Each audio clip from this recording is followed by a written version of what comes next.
Всем привет! Ремонтирую вот такой вот бойлер с специфической подключечкой. И у нас интересный тен на гаечках. Если посмотреть, он различается.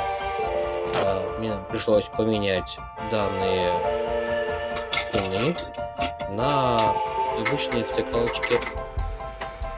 Все прикольно, все хорошо, все работает, но стоит дополнительных денег.